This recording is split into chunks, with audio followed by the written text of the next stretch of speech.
여러분 안녕하십니까? 이해찬입니다. 오늘 이 자리에 선 건 여러분에게 희망을 팔기 위해서가 아닙니다. 그보다는 우리가 지금 마주하고 있는 현실을 함께 정확히 보자는 제안을 드리려고 합니다.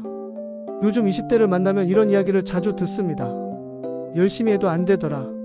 노력은 배신하지 않는다고 했는데 저는 배신당한 것 같아요. 열심히 해도 안 되는 이유 교육에 있다. 이 말이 과격하게 들릴 수도 있습니다.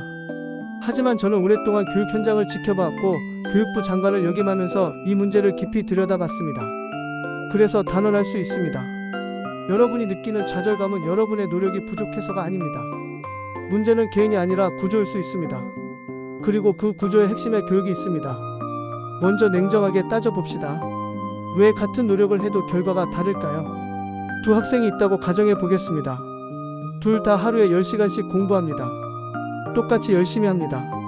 그런데 한 학생은 강남에서 학원을 5개 다니고 입시 컨설턴트의 도움을 받고 부모가 입시 정보를 실시간으로 업데이트해 줍니다.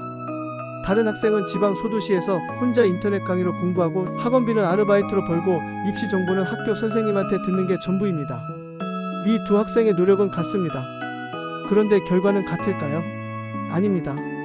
공정한 경쟁이라는 말, 사실은 출발선이 같다는 전제가 있어야 성립합니다.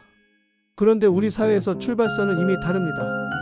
가정 배경이 다르고 정보 접근성이 다르고 경제적 여유가 다릅니다. 이건 누구의 잘못도 아닙니다. 그냥 현실입니다. 하지만 이 현실을 인정하지 않으면 우리는 계속 개인의 노력 부족만 탓하게 됩니다. 그리고 그 탓은 주로 청년 여러분에게 향합니다.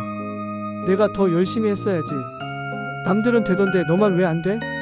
이런 말들이 얼마나 폭력적인지 저는 압니다. 왜냐하면 그 말 속에는 구조의 문제가 완전히 지워져 있기 때문입니다. 그럼 교육은 어떤 역할을 해왔을까요? 우리는 교육을 사다리라고 말해왔습니다. 교육만 잘 받으면 계층을 올라갈 수 있다고 믿었습니다.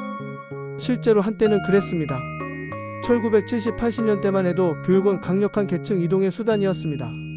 하지만 지금은 다릅니다. 지금의 교육은 사다리가 아니라 선별 장치로 작동하고 있습니다. 누가 올라갈 자격이 있는지를 가리는 도구가 되어버렸습니다.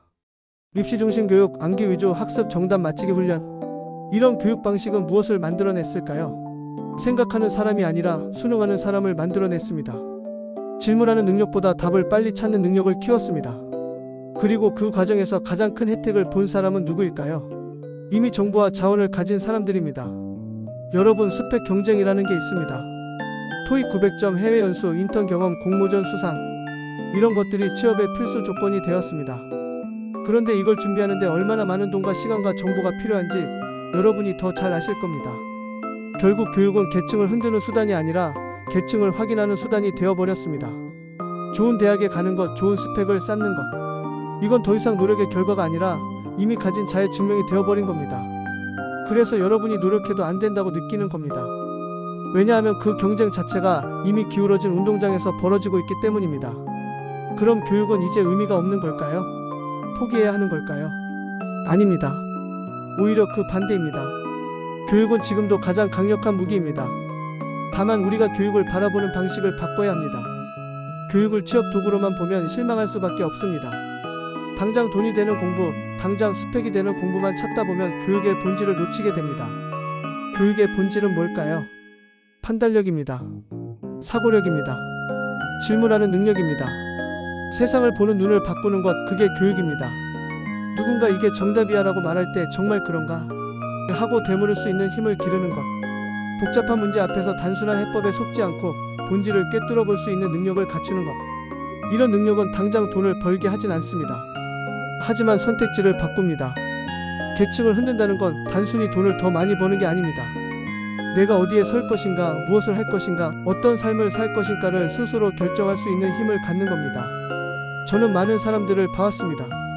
좋은 대학을 나왔지만 남의 생각을 앵무새처럼 반복하는 사람도 있었고, 변변한 학벌은 없지만 세상을 꿰뚫어보는 통찰력을 가진 사람도 있었습니다. 그 차이가 뭐였을까요? 진짜 공부를 했느냐 안 했느냐의 차이였습니다. 암기가 아니라 사고를 했느냐, 정답 맞히기가 아니라 질문을 던졌느냐의 차이였습니다. 교육은 당장 계층을 바꿔주진 않습니다. 하지만 계층에 갇히지 않게 만듭니다.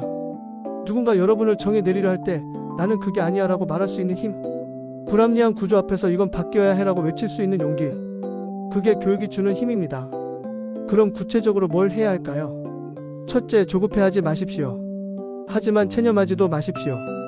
요즘 세상은 빠른 성공을 강요합니다. 20대에 뭔가 이뤄내지 못하면 뒤처진다는 강박이 있습니다. 하지만 그건 착각입니다. 인생은 단거리 경주가 아닙니다. 빨리 성공하는 공부보다 오래가는 공부를 하십시오. 당장 토익 점수 올리는 것도 중요합니다. 하지만 그것만으로는 부족합니다. 책을 읽으십시오. 생각을 하십시오. 세상이 어떻게 돌아가는지 관찰하십시오. 둘째, 지금 하는 공부가 바로 결과로 나오지 않아도 괜찮습니다. 저는 젊은 시절 당장 쓸모없어 보이는 책을 많이 읽었습니다. 철학책도 읽고 역사책도 읽고 문학도 읽었습니다. 그때는 그게 무슨 소용인가 싶었습니다. 하지만 나중에 깨달았습니다. 그 공부가 저를 만들었다는 걸, 세상을 보는 눈을 키웠다는 걸. 공부는 투자입니다. 그런데 그 수익은 내일 당장 나오지 않습니다. 몇 년 뒤에, 어쩌면 10년 뒤에 나옵니다. 그때 가서야 그때 그 공부가 이거였구나 하고 깨닫게 됩니다. 셋째, 혼자 하지 마십시오. 교육은 개인의 문제가 아니라 구조의 문제라고 말씀드렸습니다. 그럼 해법도 개인이 아니라 연대에서 나와야 합니다. 같은 고민을 하는 사람들과 대화하십시오. 서로의 경험을 나누십시오. 그 과정에서 여러분은 깨닫게 될 겁니다. 내가 부족한 게 아니라 구조가 잘못되었다는 걸. 여러분, 마지막으로 이것만 기억하십시오. 교육의 본질은 계층 이동 그 자체가 아닙니다. 가능성을 포기하지 않게 만드는 힘입니다. 세상은 여러분에게 너는 여기까지야 라고 선을 그으려 할 겁니다. 태어난 배경으로, 학벌로, 스펙으로 여러분을 재단하려 할 겁니다. 하지만 여러분이 진짜 공부를 했다면 그 선을 받아들이지 않을 겁니다. 나는 여기까지가 아니야 라고 말할 수 있을 겁니다. 그게 교육이 주는 힘입니다. 누군가 정해놓은 틀에 갇히지 않고 스스로 길을 만들어갈 수 있는 힘. 저는 여러분을 믿습니다. 여러분이 지금 겪고 있는 어려움이 무의미하다고 생각하지 않습니다. 오히려 그 어려움 속에서 여러분이 무언가를 배우고 있다고 생각합니다. 여러분에게 묻겠습니다. 당신은 지금 무엇을 배우고 있습니까? 그리고 그 배움으로 어떤 사람이 되려 합니까? 이 질문에 스스로 답할 수 있다면 여러분은 이미 계층을 넘어서고 있는 겁니다. 감사합니다.